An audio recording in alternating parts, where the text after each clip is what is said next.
You are a stranger, but you are also a disciple maker. A disciple maker.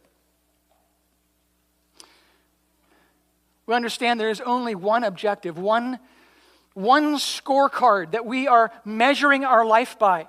As those who are captured by glory, as those who are seeking to know Christ and make Him known, how does that happen? Well, it happens through the only agenda, the only strategy that has been set before us, and that is called the Great Commission, to go and make disciples of all nations. That is your objective as a follower of God. That's the only thing you've been called to do. Now, there are other things that kind of factor into that and help you do that better, but you only have one major objective, and that is to make disciples. David, helpfully, this past week, and I would call your attention to it in the Maranatha Minute. He put together a discipleship continuum. Where do you fit in terms of your spiritual maturity, your spiritual health? Now, this isn't a scorecard to say, hey, I'm better than so-and-so, but it is a personal inventory so that you can know, hey, where is the target and how can I grow in likeness to Jesus? And this gives you some really tangible ways to measure yourself against the standard that's been set. It's called the personal spiritual inventory. I would encourage you to look at that. Walk through those criteria. See where you need to grow. And take baby steps. A very tangible thing that you can do this week in order to step in closer in your relationship with God. Check it out.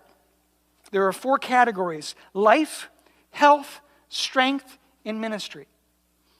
Find where you fit in that continuum. And seek to grow in your own spiritual walk with God. Discipleship begins with you. It is not somebody else's responsibility to help you be more mature. It begins with you and walking in, pressing in to relationship with God. And as He is growing you, then you can bless others around you. You are called to be a disciple maker.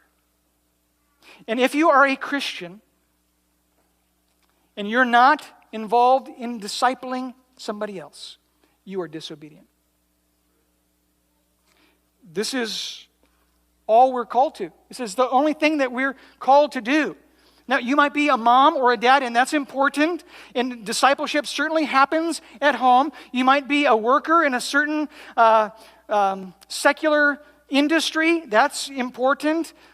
You might be obviously a part of a community. Those are all important things, but the one clarion call that overrides it all, that it supersedes it all, is this call to discipleship.